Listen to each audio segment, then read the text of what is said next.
Presiden Republik Indonesia Joko Widodo mengikuti konferensi tingkat tinggi atau KTT khusus ASEAN dan KTT khusus ASEAN Plus 3 mengenai pandemi COVID-19 melalui video conference pada 14 April 2020.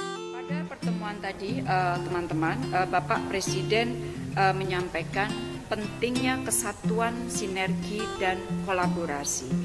4 hal utama yang disampaikan oleh Presiden adalah: pertama, kerjasama untuk memutus mata rantai penyebaran virus.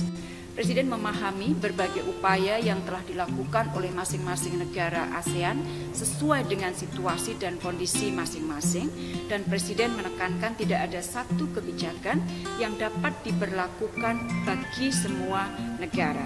Nah, untuk mengatasi penyebaran virus lintas batas, Presiden mengusulkan agar ASEAN dapat menyusun sebuah prosedur ASEAN berupa protokol untuk merespon pandemi melalui Joint Contact Tracing and Outbreak Investigation.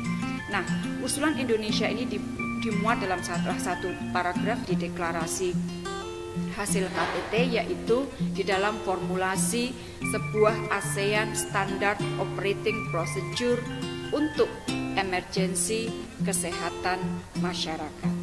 Hal kedua, menekankan pentingnya untuk mencegah hambatan lalu lintas barang. Dan Presiden menekankan 3 hal yang tidak boleh terhambat pada saat ini, yaitu mengenai bahan makanan, peralatan kesehatan, dan obat-obatan.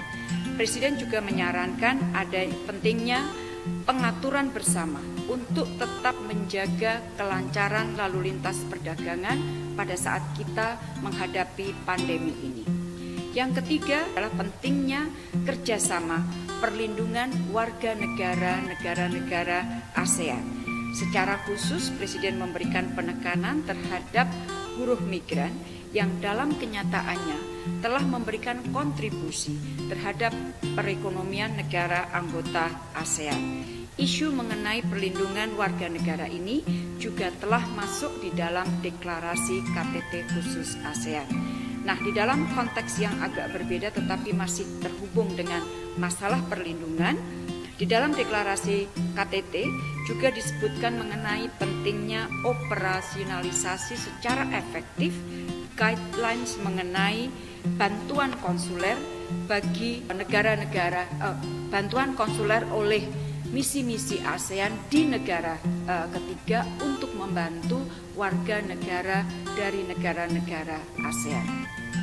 Hal keempat, menekankan pentingnya kerjasama dengan mitra ASEAN. Di dalam kaitan inilah KTT khusus ASEAN Plus 3 menjadi sangat penting artinya, dan Presiden memberikan dukungan bagi sebuah upaya untuk membuat ASEAN COVID-19 Response Fund dengan relokasi ASEAN Development Fund dan juga ASEAN Cooperation Fund.